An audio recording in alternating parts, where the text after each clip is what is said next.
भोला सब दुख काटो मारा। 7 गलतियां बताई है कंगाल होने की। ये गलती अगर आपने भी करी है तो जिंदगी में कितना भी पुण्य करोगे उसका फल नहीं है। आज की कथा को लिख कर रखना, शायद तुम्हारी जिंदगी सवर जाए। 7 गलतियां बताई है व्यक्ति को बर्बाद होने की। पहली गलती है, उसमें से अगर आप स्वीकार कर रहे हैं ये गलती तो समझ लो कि गलती आपने करी। गंगा जल तो बुलवाया टैंकर भरकर, 21,000 बेलपत्र भी समर्पित कर रहे हो। आप मंदिर के अंदर बैठ गए, दर्शन करने वाला आता रहा, किसी को अंदर प्रवेश नहीं दिया।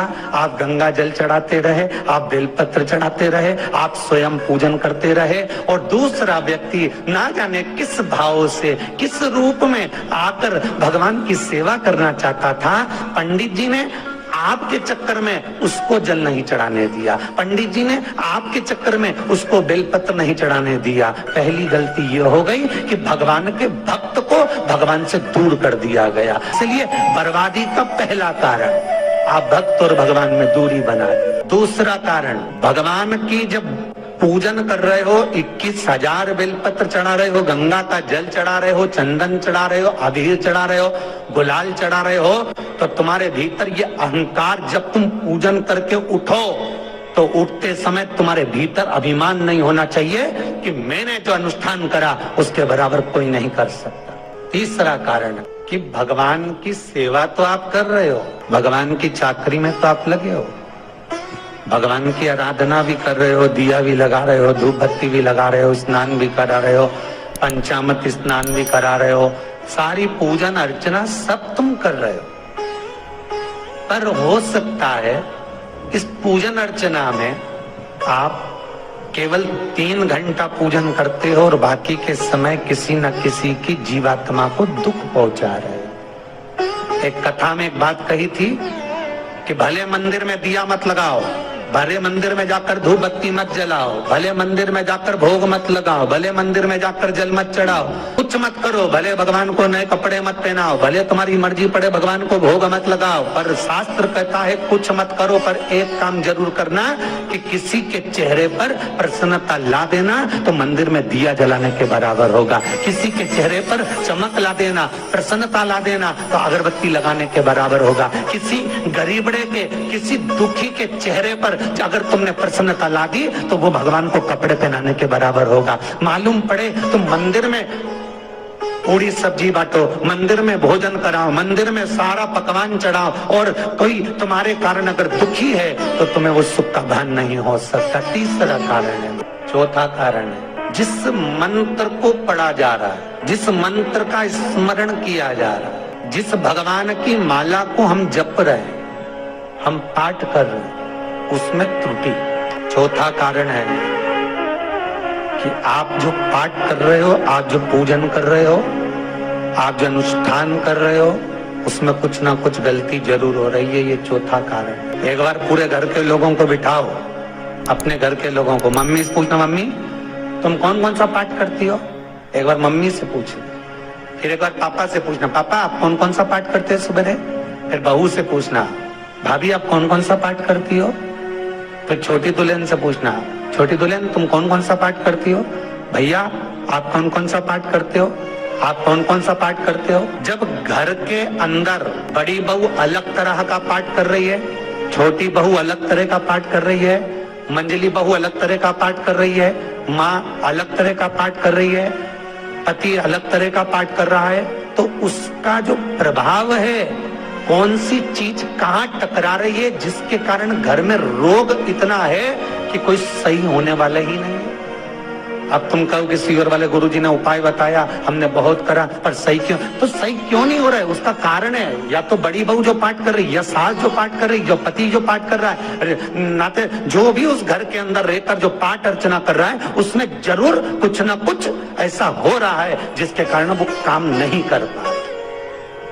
उसमें कुछ ना कुछ गलती हो रही है जिसको तुम समझ नहीं पा रहे, जिसको तुम अपने आप को बहुत विचार करते हो कि मेरे बराबर कोई नहीं कर सकता, मैं शंकर की भगत, मैं राम की भगत, मैं कृष्ण की भगत, मैं जो करती हूँ बहुत अच्छा करती हूँ, मैंने जो किया बहुत अच्छा करा। और हो सकता है उसी कारण आपको दुख झेलना पड़ रहा। महाराज, हमने जो दान किया, हमने जो पुण्य किया, हमने जो सत्कर्म किया, वो किस जगह पर लगा?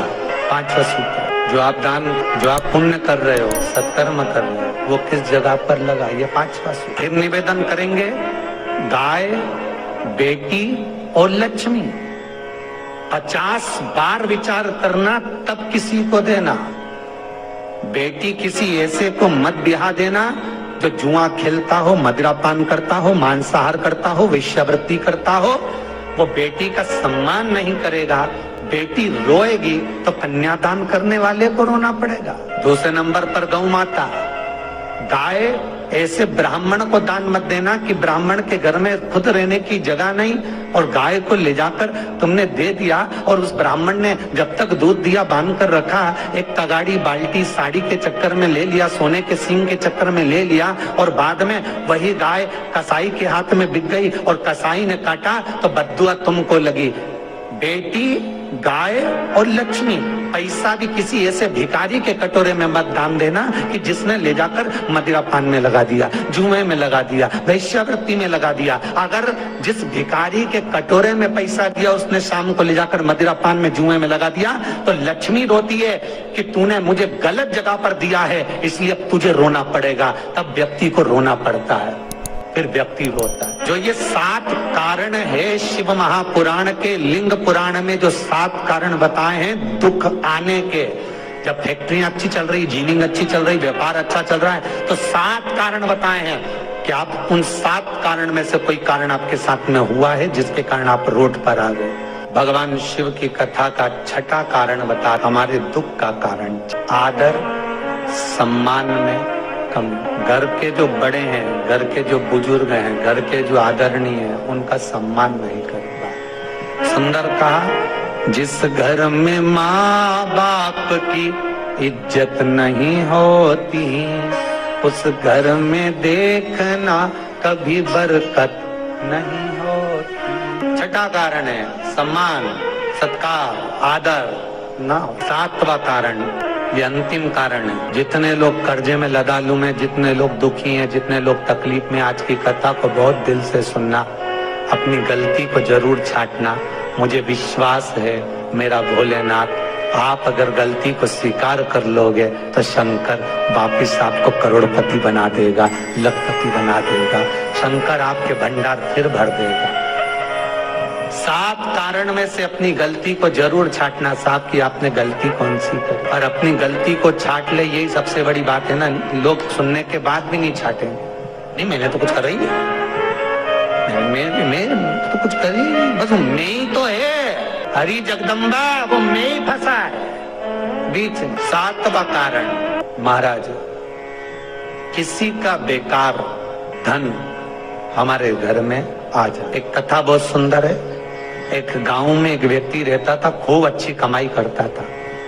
पत्नी ने कहा तुम्हारे पास कमाई अच्छी हो रही है तो ये पैसा तो कोई चुरा के ले गया, तो पति बोला क्या करना चाहिए? तो एक काम करता हूँ, बाजार से कोड़ियां खरीद लेता हूँ। कोड़ियां जानते हो, वो ऐसे बच्चे लोग खेलते हैं, कोड़ी खरीद लाता हूँ। अब गांव का व्यक्ति रोज कोड़ियां खरीद के लाए, उनके यहाँ बोरे पे बोरे भरा गए, बारदान पर बारदान भरा गए, पूरा कमरा कोड़ियों से भरा गया। एक दिन राजा बीमार पड़ गया। राजा बीमार पड़ा तो राजा को वेदों ने, डॉक्टरों ने कह दिया इसका एक ही इलाज है, कोड़ियां लाई जाए, कोड़ियों को जलाकर राख बनाई जाए, वो राख राजा के शरीर पर मली जाए।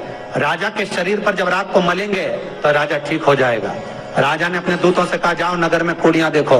राजभवन में देखा तो कोड़ी नहीं थी, बाजार में देखा तो कोड़ी नहीं थी, सारा मार्केट घूम लिया, चारों तरफ के राज्य देख लिए, कोड़ी नहीं मिली। राजा ने दूतों से पूछा बात क्या है? दूतों ने बाजार वालों से पूछा भैया कोड़ियां क्यों नहीं है? तो बाजार के व्यापारी बोले महाराज सवेरे सवेरे एक गांव का व्यक्ति आता है, सारी कोड़ियां खरीद कर ले जाता, उसका पता दो। दुकान वालों ने पता दिया, वो वहां पहुंच गया, उसको डराया। राजा के दूतों ने, तेरे पास कोड़ियां हैं? हाँ, पर मैंने अपने पैसे से खरीदी है, फ्री की नहीं है।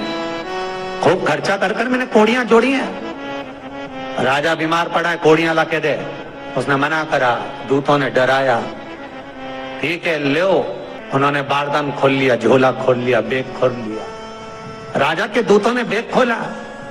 वो गांव का व्यक्ति एक थाली में कोड़ियां लाता, उस पर हाथ फेरता और झोले में डालता जाता, फिर भर कर लाता, फिर हाथ फेरता, फिर झोले में डालता। राजा के दूतों ने कहा, एक बार में पूरा बारदान उठाकर क्यों नहीं दे देता? ये बार बार हाथ क्यों फेर रहा है? वो गांव का व्यक्ति बोला, महाराज मैं कोड़ियों को थाली में भरकर हाथ इसलिए फेर रहा हूं, इन कोड़ियों में से मैं वो एक कोड़ी ढूंढ रहा हूं कि ऐसी कौन सी कोड़ी मेरी इन कोड़ियों में आकर मिल गई जो मेरी इतनी सारी कोड़ियों को लेकर जा रही है। बस वो चरित्र याद करना कि एक कोड़ी हमारे घर में कोई ऐसी आ जाती है जो सारी रखी हुई कोड़ी को लेकर चली जाती है। और जिंदगी में घर में धर्म की, पुण्य की, सत्कर्म की एक कोड़ी ऐसी आ जाती है जो शिव महापुराण की कथा करवा देती है। वो कोड़ी को ढूंढना कि वो कोड़ी कौन सी है। जो अच्छा काम करवा रही है, अच्छी कोड़ी आई होगी। सत्कर्म करवा रही है, अच्छी कोड़ी आई होगी। और मालूम पड़े एक कोड़ी ऐसी आ गई जो डॉक्टरों में भरवा रही है, सारा की सारा धन मेडिकलों में लगवा रही है, पुलिस में लगवा रही है, कहीं गलत जगह पर लगवा रही है, कहीं एक्सीडेंट में लगवा रही है। जो कोड़ी गलत जगह पर धन को लेकर जा रही है, समझ लेना कि वो कोड़ी बेकार आ गई जो सारा का सारा बर्बाद करने में लगी हुई है। उस कोड़ी को पहचानो कि वो कोड़ी कौन सी है। 7वां कारण शिव महापुराण का, लिंग पुराण का लिख कर रखना कि एक कोड़ी ढूंढना कि वो कोड़ी कौन सी घर में आ गई जो हमें बर्बाद कर कर चली गई।